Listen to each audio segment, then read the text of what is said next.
Good morning everyone, respected teachers and my dear friends. It is a great privilege to be here this morning. We are Group A. Our topic is Women Empowerment. सबसे पहले मैं कह देना चाहती हूँ, ये हमारे 15 अगस्त के लिए हम बना रहे हैं। तो 15 अगस्त 1947 में भारत के लंबे संघर्ष के बाद ब्रिटिश उपनिवेश शासक से आजादी हासिल की। स्वतंत्रता दिवस हमारे देश की आजादी के लिए लड़ने वाले स्वतंत्रता सेनानियों के बलिदान को याद करने और याद कराने का एक अवसर है। आज हम बात करेंगे वुमेन एम्पावरमेंट, नारी सशक्तिकरण। नारी सशक्तिकरण, हौसले से भरी ऊंची उड़ान, ना कोई शिकायत ना कोई थकान, सबके जीवन का आधार है वो, कभी मत करना नारी का अपमान। क्या आज के समय में नारी सशक्त है? एक सशक्त राष्ट्र बनने के लिए नारी का सशक्त होना बहुत जरूरी है। नारी एक माँ, एक बहन और एक पत्नी के रूप में पुरुष मानव समाज के लिए एक अहम बलिदान है। तब जाकर एक सशक्त नागरिक, सशक्त राष्ट्र और सशक्त समाज बनता है।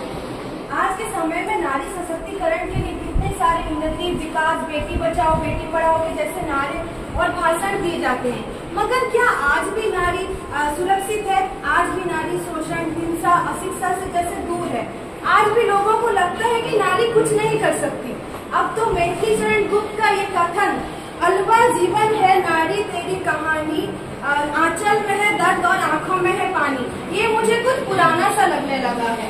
आज की नारी हर क्षेत्र में आगे है, जैसे रेल चलाने से लेकर प्लेन उड़ाने तक, घर संभालने से लेकर देश संभालने तक, और रसोई घर से लेते हुए आगे बढ़ते हुए अपने पैरों पर खड़े होकर वो अपने अपनों का नाम कर रही है।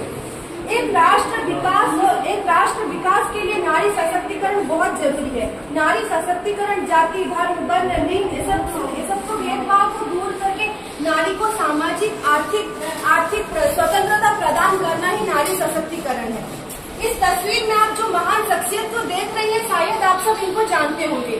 इनका नाम बानू भाकर है, जो अभी 24 में हुआ पेरिस में समर ओलंपिक में इन्होंने ब्रोंज हासिल कर हमारे भारत को गौरव कर दिया है। बस यही नहीं, सिर्फ यही नारी नहीं, और भी कई सारे महान शख्सियत है जो हमारे देश के नारी सशक्तिकरण की पहचान है। जैसे कि आप सब जानते होंगे, हजरत महल, बीबी Amba, mother Teresa, IPS Kiran Bedi, Kalpana Chawla, और भी कई सारी महान शख्सियत है जो नारी सशक्तिकरण की एक पहचान है।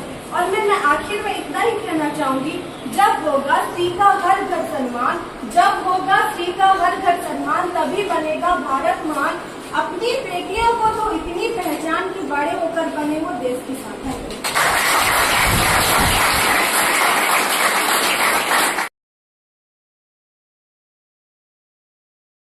Morning everyone, we are Group 2.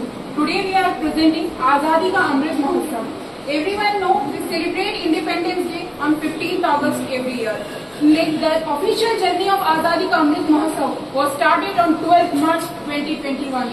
Through Azadi Ka Amrit Mahotsav, India is celebrating the glorious history of its people. The real meaning of Azadi Ka Amrit Mahotsav was the elixir of energy of the independence, the elixir of inspiration of the warrior of freedom struggles, the elixir of new ideas and pledges, and the elixir of Atmanirbharta. In this poster, we draw a picture of Lal Killa. This Lal Killa presents every year on 15th August. Our Prime Minister of India holds the flag at Lal Killa. We also draw a picture of a cage. This cage indicates the British colonial rule imprisoned India for so many years, and after special day 15th August, India got freedom from British prison. Our great freedom fighters like Mahatma Gandhi, Pandit Jawaharlal Nehru, Rani Lakshmibai, etc. sacrificed their whole life for our country, and the Gandhi ji played a vital role. लहराएंगे तिरंगा सारे आसमान पर, भारत का ही नाम होगा सबकी जुबान पर, ले लेंगे जान या खेलेंगे अपनी जान पर, जो कोई आंख उठाए हिंदुस्तान पर। वतन को ऐसा न छोड़ पाए कोई, रिश्ता को ऐसा न तोड़ पाए कोई, दिल है एक ही है जान, हिंदुस्तान हमारा है और हम है इसकी शान। Thank you.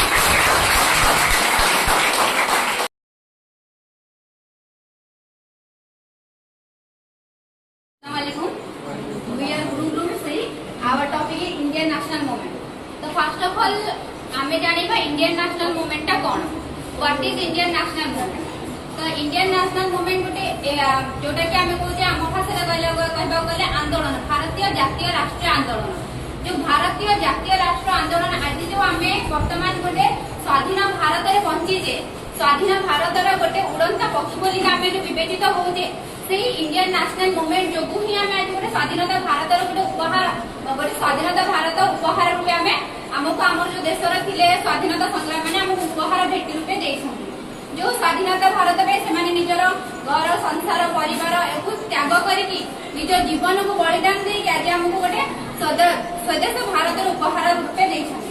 ए स्वदेश भारत उपहार देवाई बहुत किसी कष्ट सहवाक पड़ता जमीक बहुत गुड़े आंदोलन करते। जो इंग्रेज सरकार मैंने 1600 मसीह आसिक ईस्ट इंडिया कंपानी नाम गोटे कंपानी गठन करने निमंते आसिक आमर जो थे मोगल सम्राट जहांगीर अनुमति मांगिकी आमको गोटे गुप्त कपट नीति अन्वेषण करके आम देश को निज अधीन पूरा हतई देते जहाँफल आमको बहुत गुड़े कष्ट सहवाक पड़ता और जहाँफल आम देश को पूरा 200 वर्ष शासन करके आम देश में समस्त धन संपत्ति को नहीं निज देश को पड़ाई जहाँफल धन संपत्ति नेवा सह भी आमको बहुत गुड़े कष्ट से कष्ट को सही न पारि आम देश में केते गुड़िए नेता जो मैंने कि आसी आम देश को स्वाधीन करने निमंते निज को आगे थे जहाँफल से किसी गोटे विद्रोह करते आंदोलन करते आंदोलन मध्य गोटे हूँ प्रथम सिपाही विद्रोह जहाँकि आम प्रथम आंदोलन होता जहाँकि भारतर सिपाही मैंने आंदोलन करते जहाँकि आम 1857 मसीह आरंभ होता बंगर बरहपुर और ब्रह्मपुर ठारे प्रथम सिपाही मैंने यही आंदोलन आमर करते आस्ते आस्ते आंदोलन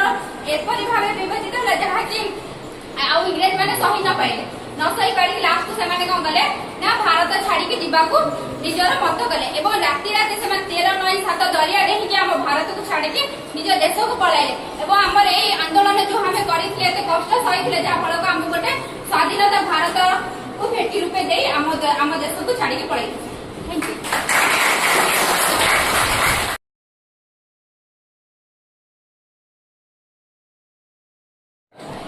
हम अपनी जान के दुश्मन को अपनी जान कहते हैं। हम अपनी जान के दुश्मन को अपनी जान कहते हैं। मोहब्बत की इस मिट्टी को हिंदुस्तान कहते हैं। हिंदुस्तान कहते हैं। जो दुनिया में दिखाई दे उसे कहते हैं खामोशी। जो आंखों में दिखाई दे उसे तूफान कहते हैं। तूफान कहते हैं। जो ये दीवार का सुराग है साहब, ये जो दीवार का सुराग है चाइना पाकिस्तान अमेरिका साजिशों का हिस्सा है मगर हम इसे अपना घर का रोशनदान कहते हैं। रोशनदान कहते हैं। परम माननीय निनाद मंडल के सदस्य सभा में उपस्थित सभी गणमान्य व्यक्ति, मैं समीना परवीन देशभक्ति और राष्ट्र निर्माण के उपलक्ष्य पर अपने कुछ विचार आप सभी के साथ साझा करना चाहूंगी। आजादी। आजादी का असली मतलब वही समझ सकते हैं जिसने कभी गुलामी की हो। हम सौभाग्यशाली हैं कि हम स्वतंत्र भारत में पैदा हुए। यूँ तो आजादी की लौ 1857 में जल चुकी थी जो वर्षापन कर 1947 में देश को आजाद कराई। प्राचीन मध्यकालीन और वर्तमान भारत के राज से स्पष्ट करना चाहूंगी कि जब हम तिरंगे के फेरे में फंस गए थे तो रंगदे बसंती छोला की एक आवाज में टोलों के टोले उमड़ आते और उनके बंदे मातरम के नारों में खून में आने वाला 5 डिग्री तूफान अंग्रेजी जड़ों में तूफान ला देता था। तब देश बलिदान मांगता था। तब देश मर जाने को मिट जाने फांसी चढ़ जाने कहता था। उसके बाद 62, 65, 71 के युद्धों पर सुहाग गवा देने वाली औरत जब घर की हालत ये हो जाए करती कि प्यार भी भरपूर गया, मांग का सिंदूर गया, नन्ही नुहालों की लंगोटियां चली गई, छोटी छोटी बेटियों की चोटियां चली गई, बाप की कमाई गई, भाई की पढ़ाई गई। ऐसा एक विस्फोट हुआ, पता ही नहीं चला पूरे जिस्म की कई पोटियां चली गई। और आपके लिए तो आदमी मत है साहब, मेरे घर की तो रोटियां चली गई किंतु मेरे घर की तो रोटियां चली गई वाले हालात पैदा हो जाने के बावजूद एक माँ अपने बेटे को सरहद पर दुश्मनों की धज्जियां उड़ाने भेज देती थी और पत्र लिखती थी कि अम्मा ने खत लिखा है बड़े ही चाव से, कि अम्मा ने खत लिखा है बड़े ही चाव से, पुत्र मेरे ना घबरा जाना, एक इंच पीछे ना हटना, चाहे एक चीज कर जाना, चाहे एक चीज कर जाना। इस तरह पूरा परिवार अपना देशभक्ति साबित कर रहा। तब देश बलिदान मांगता था। तब देश लड़ जाने को मिट जाने को फांसी चढ़ जाना कहता, किंतु आज देश लड़ जाने को नहीं कहता। आज देश मर जाने को मिट जाने को फांसी चढ़ जाने को नहीं कहता। मेरे विचारों से यदि कोई व्यक्ति अपना काम पूरी ईमानदारी पूरी लगन और मेहनत से करे ना तो वही सबसे बड़ा देशभक्ति। मैं नहीं मानती फेसबुक और व्हाट्सएप के डीपी को 3 रंग में रंगना है देशभक्ति। यदि आप कहेंगे साल में 2 बार हाथ में तिरंगा लेना तो देशभक्ति, तो मैं पूछना चाहूंगी फुटपाथ में रहने वाला बच्चा ट्रैफिक की छांव में नंगे तिरंगा बेच रहा होता है, क्या उसकी देशभक्ति है? नहीं, ये उसकी देशभक्ति नहीं बल्कि ये उसकी पेट की भूख की शक्ति है जो उसे ऐसा करने पर मजबूर करती है। क्योंकि ना मस्जिद को जानते हैं ना शिवाला को जानते हैं, ना मस्जिद को जानते हैं ना शिवाला को जानते हैं। जो पेट के भूखे होते हैं ना, वो सिर्फ भोजन के निवाला को जाते हैं। अपने परिवार, अपने समाज, अपने राष्ट्र के लिए समर्पण का भाव है देशभक्ति। और हर देशद्रोही के जीवन में आने वाला तूफान है हमारी सच्ची देशभक्ति, ताकि हर देशद्रोही समझ सके अगर तू परिंदा है तो ये आसमान तेरा है, अगर तू दरिंदा है तो शमशान तेरा है। भाईचारे से रहना तो रहे इस जमीन पर, वरना एक कब्र तेरी है और एक कब्रिस्तान भी तेरा है। देशद्रोही से ज्यादा देशभक्ति तब हाथ होती है जब एक बेटा अपने बुढ़े माँ बाप को वृद्धाश्रम के चौखट पर छुड़ाता है। करावती हो देशभक्ति जहाँ मुसीबत में फंसे लोगों की जान बचाने से ज्यादा हम सेल्फी लेके अपने लाइफ बढ़ाने में रहते हैं। आज की दौर की वो युवा है जिनके ऊपर जिम्मेदारी थी अपने समाज, अपने राष्ट्र, अपने देश की आशाओं पे बांधे हुए थी। वो युवा 4 भाईचारे भीषण मात्रा से अपनी भावना की मोटिवेट कर होता है। 4 में बहुत काम मेरा रोज करा भारत का भविष्य तबाह कर रखा है। हम न ऐसा समाज में जीते हैं जहाँ पत्थर की मूरत को लगते हैं छप्पन को और भूखे नंगे तड़पते सो जाते हैं लोग, और भूखे नंगे तड़पते सो जाते लोग। मजदूर को मजदूर समझिए, मजबूर नहीं। गरीब को काम दीजिए, दान नहीं। अगर दान देने की इच्छुक है तो जीते की रक्तदान दीजिए, और मरने के बाद किसी अंग दान देके किसी मरते हुए को जीवन दान दीजिए। ना सरकार मेरी है, ना सरकार मेरी है, ना रब मेरा है, और ना ही एक बड़ा सा नाम मेरा है। बस इतनी सी बात का गुरूर है मुझे कि मैं भारत की और ये भारत मेरा है। जय हिंद, वंदे मातरम।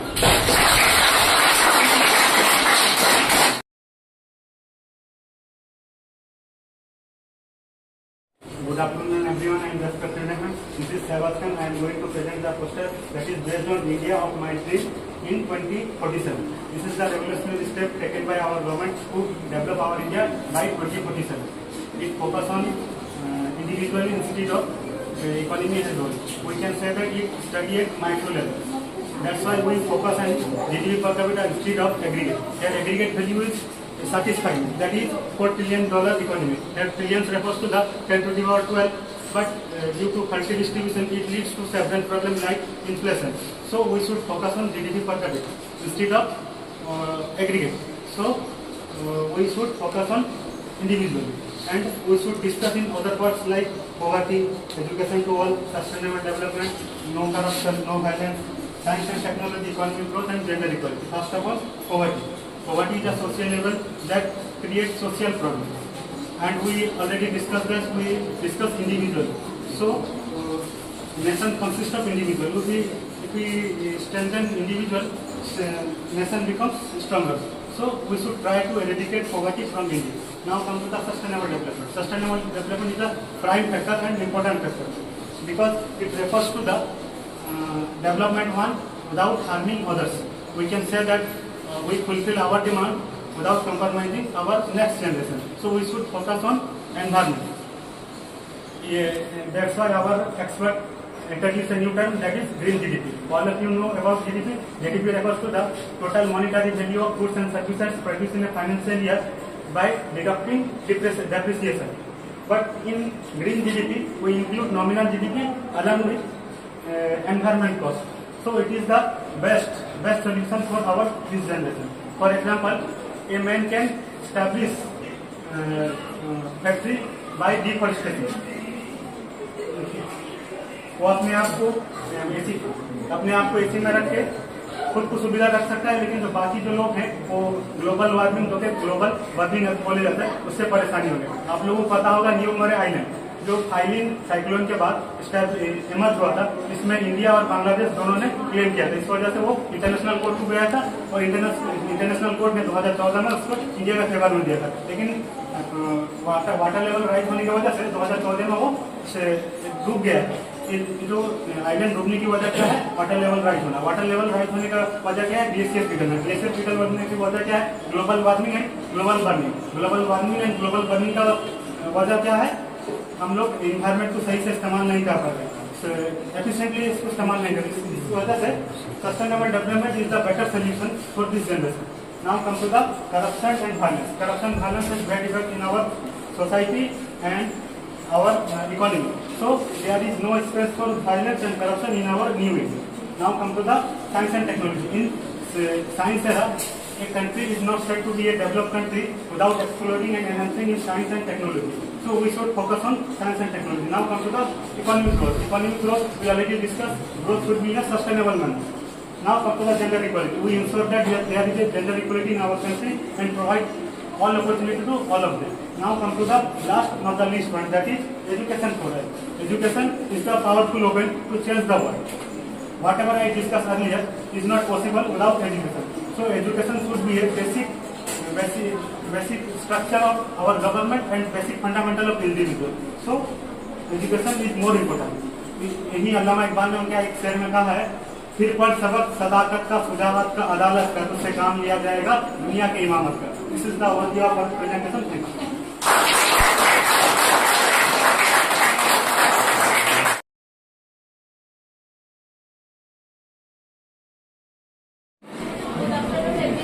हमारा ग्रुप 6 है और इस स्वाधीनता दिवस के अवसर पर हमारा आज का टॉपिक है अनेकता में एकता. अनेकता में एकता का अर्थ है विविधता में एकता. ये इस अवधारणा को भारत ने सच साबित कर दिखाया है, क्योंकि भारत दुनिया में एक ऐसा देश है जहाँ पर सभी धर्मों के मानने वाले लोग रहते हैं और इनकी भाषा और इनकी पूजा पाठ की तौर तरीके काफी अलग है, लेकिन फिर भी भारत के लोग एक दूसरे से बहुत ज्यादा प्यार करते हैं. इसलिए भारत में विविधता में एकता की झलक देख पाते हैं. भारत में प्राचीन काल से ही कई धर्मों के लोग रहते आ रहे हैं और उनमें जो भाईचारा और प्यार की जो भावना है वो वैसे ही है जैसे प्राचीन काल में था.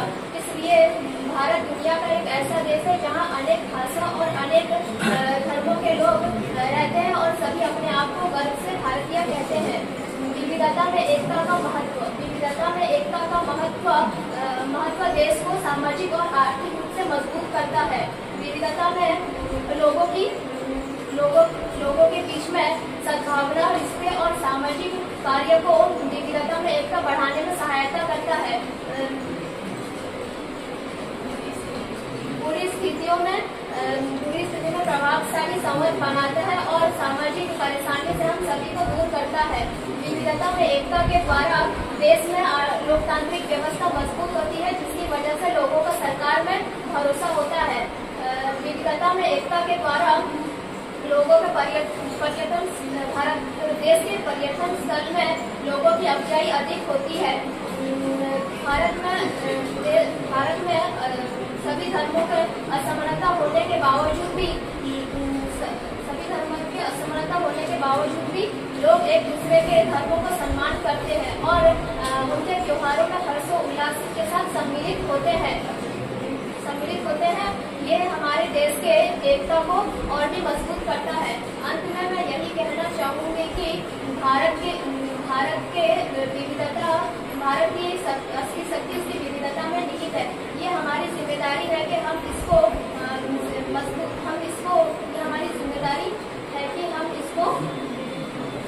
विविधता को सजाएं और आगे बढ़ाएं, ताकि हमारी आने वाली पीढ़ियां इसी सहानुभूति और सद्भाव भावना से आगे जी सके. धन्यवाद.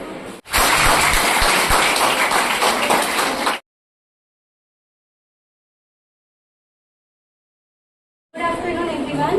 We are Group 7.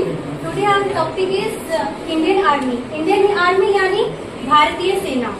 भारतीय सेना उसे कहते हैं जो देश के लिए जीते हैं, देश के लिए मरते हैं और देश की रक्षा करने के लिए दुश्मन का सीना छन्नी कर देते हैं. किसी भी देश के लिए देश की सेना उनकी रक्षा की भागीदारी होते हैं, बहुत बड़ी भागीदारी होते हैं. सेना देश की रक्षा प्रणाली के एक अहम हिस्सा होते हैं. इस भारत की सेना को भारतीय सेना के नाम से कहलाता है. भारतीय सेना हमारे भारत देश की सुरक्षा कवच है. ये केवल युद्ध के वक्त हमारे काम नहीं आते. भारतीय सेना युद्ध के वक्त केवल हमारे काम नहीं आते, क्योंकि वो किसी भी हमारे ऊपर किसी देश की आपत्ति आने पर भी प्राकृतिक या मानवीय या किसी भी आपत्ति आगने पर ही देश की सेना अपनी जान की परवाह किए बिना निडर और साहस के साथ हमारी रक्षा करते हैं, हमारी जान बचाते हैं। इसलिए कहा गया है कि देशभक्तों से ही देश का मान है, देशभक्तों से ही देश का शान है। हम उस देश के फूल हैं यारों, जिस देश का नाम हिंदुस्तान है। Thank you.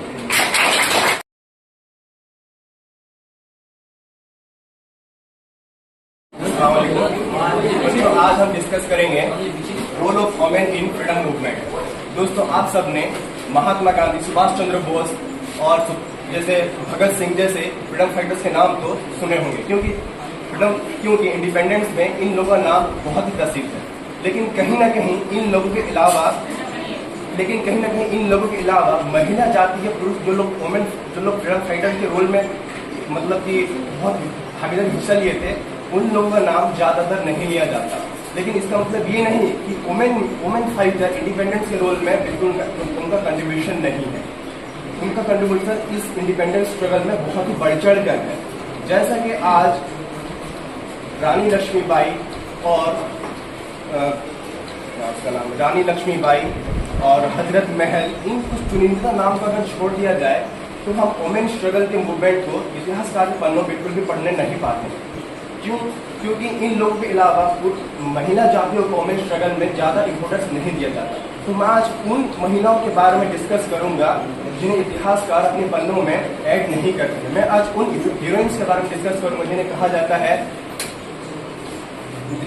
Unknown heroines of India. तो सबसे पहले हम बात करेंगे कित्तूर की रानी चिन्नम्मा, जो कि कर्नाटक से बिलोंग करती थी।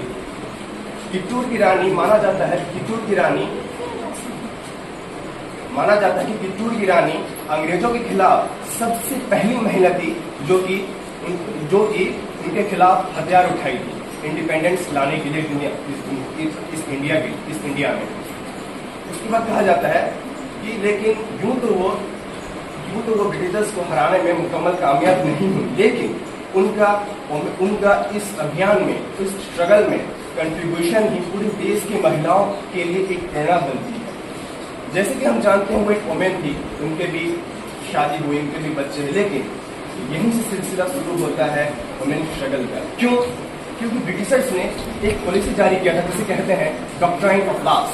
इस पॉलिसी के तहत उन्होंने क्या किया, जिस राजा और रानी का भी उत्तराधिकारी नहीं होगा, उनका संतान नहीं होगा, तो डॉक्ट्राइन ऑफ लॉस के तहत उनका सारा साम्राज्य ब्रिटिशर्स के कंट्रोल के अंडर आ जाएगा। लेकिन रानी चिन्नम्मा को इस बात से बिल्कुल भी सहमति नहीं थी। इसीलिए उन्होंने क्या किया, अपने राज्य के कुछ लोगों के साथ मिलकर अंग्रेजों के खिलाफ विद्रोह घोषणा कर दिया।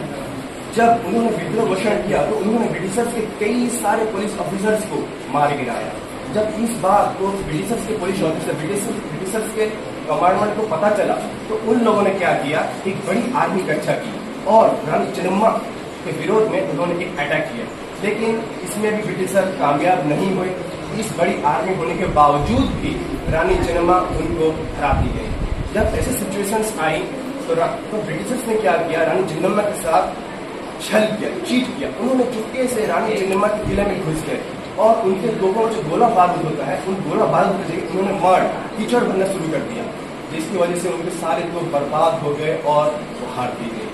उसके बाद ब्रिटिशर्स ने उनको 5 साल तक जेल में रख दिया, जिसकी वजह से उन्होंने अपने देश के लिए अपनी जान तक गंवा दी। तो वो रानी चिन्नम्मा एक सच्ची देशभक्त थी, जिनको इतिहासकार भूल रहे हैं और उनका नाम इतिहास के पन्नों में उस तरह से नहीं लिया जा रहा है जिस तरह रानी लक्ष्मीबाई का। ठीक है, उसके बाद दूसरे में मैं आप डिस्कस करना चाहूंगा बंगाल की वीरांगनी। ये भी एक वुमेन फ्रीडम फाइटर है, लेकिन इनका भी नाम इतना इतिहासकार अपने इतिहास के पन्नों में नहीं लेते हैं। इनको कहा जाता है मातांगिनी हाजरा, जिनको हम बंगाली में प्यार से कहते हैं गुंदी बंगाली में कहते हैं ओल्ड लेडी। ये 1905 से ही इंडियन फ्रीडम स्ट्रगल के अभियान में लगी रही। आगे चलकर ये गांधी जी की आइडियोलॉजी से बहुत प्रेरित होती है और नॉन कोऑपरेशन मूवमेंट के तहत गांधी जी के आंदोलन में एक्टिव पार्टिसिपेशन करती है और उन्होंने ब्रिटिशर्स के सॉल्ट एक्ट को भी ब्रेक कर दिया, जिसके कारण उनको ब्रिटिशर्स ने अरेस्ट किया। अरेस्ट करने कुछ महीने बाद उन्होंने हार नहीं माना, उन्होंने फिर से एक उन्होंने फिर से इंडियन नेशनल कांग्रेस को ज्वाइन किया। इंडियन नेशनल कांग्रेस को ज्वाइन करने के बाद उन्होंने श्रीरामपुर के एक सब डिविजनल कांग्रेस कॉन्फ्रेंस में एक मतलब ये कॉन्फ्रेंस कर रही थी। उस कॉन्फ्रेंस में there is a clash between Britishers and Matangini Hazra. इस दौरान वो काफी घायल भी होती है, लेकिन उसके बावजूद भी वो 1942 में फिर से एक अभियान चलाती है, जिसे कहते हैं मेदिनीपुर अभियान। मेदिनीपुर को वो ब्रिटिशर से अलग मेदिनीपुर को ब्रिटिशर से वो आजाद करना चाहती है, इसीलिए उन्होंने मेदिनीपुर के कुछ लोगों के साथ मिलकर उपचुनाव विद्रोह किया। लेकिन उनके मेदिनीपुर के लोगों ने एक पुलिस स्टेशन जिसे कहा जाता है तमलुक पुलिस स्टेशन, उस तमलुक पुलिस स्टेशन के आगे जब उन्होंने प्रवेश कर रहे थे, बहुत विद्रोह कर रहे थे, तो पुलिस ने उनको क्या किया, साथ ही साथ सामने से 3 गोलियां फायर कर दी। और इस 3 गोली खाने के बावजूद वो अटल रहे, फिर उन्होंने हार नहीं मानी और इसमें उन्होंने अपना प्राण त्याग दिया। तो इससे पता चलता है कि मातांगिनी हाजरा एक सच्ची देशभक्ति, इसे इतिहासकार अपने पन्नों पे निचोड़ नहीं रहते। उसके बाद हम डिस्कस करेंगे आसाम की बेटी, जिसे कहा जाता है कनक लता बरुआ, जिसे हम वीर बाला के नाम से भी जानते हैं। उन्होंने क्या किया कि गांधी जी की क्विट इंडिया मूवमेंट, जिसे हम कहते हैं कि इस मूवमेंट असल मोटिव था इस देश को abolition of British rule in India, इस देश को अंग्रेजों के शासन से मुक्त करना। इस मूवमेंट में उन्होंने एक्टिव पार्टिसिपेशन किया। एक्टिव पार्टिसिपेशन के बाद उन्होंने उनका मेन मकसद था कि गोरखपुर नामक एक पुलिस स्टेशन में भारत छोड़ो आंदोलन, भारत छोड़ो स्लोगान को जैसा अपने वॉइस को रेज करते हुए वहाँ पर नेशनल फ्लैग को होस्ट करना। लेकिन किसी कारण ये हो ना सका, उनको बीच रास्ते में ही पुलिस ने रोक लिया और सिचुएशन आउट ऑफ कंट्रोल होने की वजह से पुलिस ने वहाँ भी गोलीबारी शुरू कर दिया और इस दौरान उनकी भी प्राण देश के लिए त्याग हुई और वो शहीद हुए। लेकिन हम इस वुमेन स्ट्रगल से हम क्या सीखते हैं, हमें क्या जरूरी इनके बारे में पढ़ने के लिए? जब भी वुमेन स्ट्रगल की बात आती है तब हमें पता चलती है जेंडर इक्वालिटी। लोग ज़्यादातर सोचते हैं कि मैन वुमेन से ज़्यादा बेहतर है, लेकिन ऐसा हरगिज़ नहीं। अगर पानी आग को देख के अपनी खूबी भूल जाए तो फिर वो अपनी खूबी को हमेशा भुला बैठेगा और आग को ज़्यादा इम्पोर्टेंस देगा। जहाँ आग हमारे बेसिक नीड्स को फुलफिल करता है, उन्हें क्वालिफाई करता है, वही आग भी, वही पानी भी आग को मिटा के बहुत। इसीलिए जरूरी नहीं कि मैन या वुमेन बदतर है। अल्लाह के नज़दीक, समाज के नज़दीक जब हम यूनिवर्सल ट्रूथ की बात करते हैं, मैन और वुमेन वो बेहतर है जो सबसे ज़्यादा तकवा रखता है। इसीलिए अल्लाह ताला ने कुरान में कहा है इन अकरमकुम अतकाकुम, the most noble of you who is most righteousness. औरत और मर्द सबसे बेहतर वो है जो सबसे ज़्यादा समझदार है, सबसे ज़्यादा गॉड कॉन्शियस है, सबसे ज़्यादा ईमानदार, सबसे ज़्यादा ऑनेस्ट है। यहीं पर मैं प्रेजेंटेशन को खत्म करता हूँ। Thank you.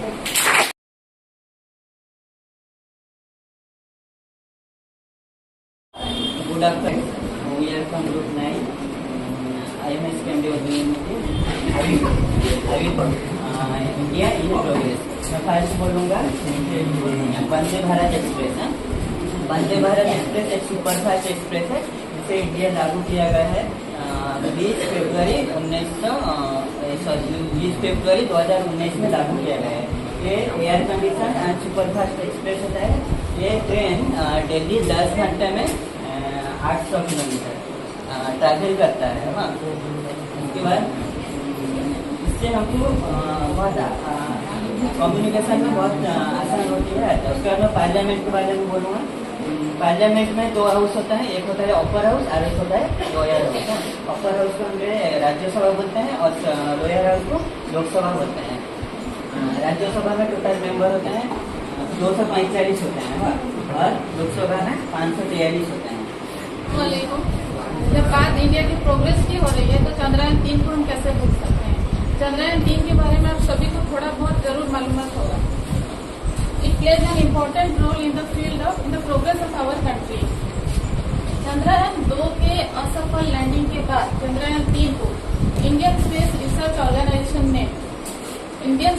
ऑर्गेनाइजेशन का चंद्रयान 3 जो है तीसरा लूनर मिशन रहा है, जिसे 14 जुलाई 2023 में आंध्र प्रदेश के श्रीहरिकोटा स्थित सतीश धवन अंतरिक्ष केंद्र से लॉन्च किया गया है। लगभग 40 दिनों का सफर तय करने के बाद 23 अगस्त 2023 के दिन शाम 6:04 में चंद्रयान-3 पूरी तरह से अपना सफलतापूर्वक सॉफ्ट लैंडिंग करने में चांद की सतह पर कामयाब रहा। United states of America, China और रशिया के बाद भारत पहला ऐसा देश है, भारत चौथा ऐसा देश है जो कि चांद की सतह पर सफलतापूर्वक लैंड कर चुका है। But we should feel proud to be an Indian because India becomes the first country to make soft landing in the southern pole of the moon. क्योंकि चांद का मून का जो सदर्न पोल है यानी कि चांद का जो दक्षिणी ध्रुव है उसमें किसी भी अंतरिक्ष यान को पूरी तरह से सॉफ्ट लैंडिंग करना एक चुनौतीपूर्वक कार्य है। तो लास्टली हम इतना बताना चाहेंगे कि चंद्रयान-3 को बहुत सारी खास मकसद के लिए भेजा गया है, जैसे कि चांद की सतह पर पानी और बर्फ की खोज करना और भी बहुत सारे ज्योग्राफिक और साइंटिफिक रहस्य में से पर्दा उठाना शामिल है। Thank you.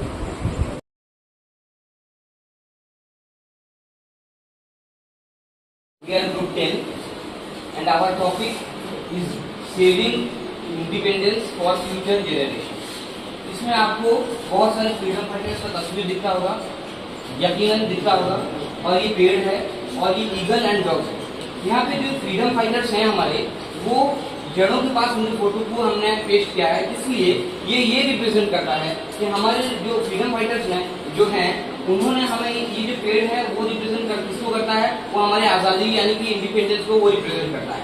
और हमारे आज़ादी के जो भी हमारे फ्रीडम फाइटर्स हैं उन्हीं के बदौलत आज जो हम 26 जनवरी को या 15 अगस्त में हम क्या करते हैं, अच्छे से इस्त्री वाले कपड़े पहनकर सुबह उठकर सुबह हम उठकर अपने क्या तिरंगे को लहराते हैं और रिपब्लिक डे और इंडिपेंडेंस डे हम पालन करते हैं। लेकिन हमें जानना है कि वो चीज हम तक आया कैसे। तो यही है वो महान व्यक्ति जिन्होंने हमें आजादी हमें दी है। और ये ईगल और डक जो है ये सिर्फ पक्षी नहीं, ये हमें पीस फ्रीडम का ये सिंबलाइज करते हैं कि हमारे आने वाले जो यूथ हैं वो किसी भी तरह के लॉन्ग लपेट या किसी भी तरह से वो चीज में न रहे कि वो उनको अपने आजादी को उभर कर उन्हें शो करना चाहिए। जिस वजह से हम लोगों ने यहाँ डॉग और ईगल का तस्वीर दिखाया है। ये हमारे जो है यूथ हैं। और हमारे यूथ के बारे में मैं एक ही बात कहना चाहूंगा कि the pressure of today's youth is facing is lacking in believing in themselves to know that you are unique and that what make you beautiful. Stop comparing yourself with others and let's talk about more important things that's happening worldwide. Okay, so you are the voice of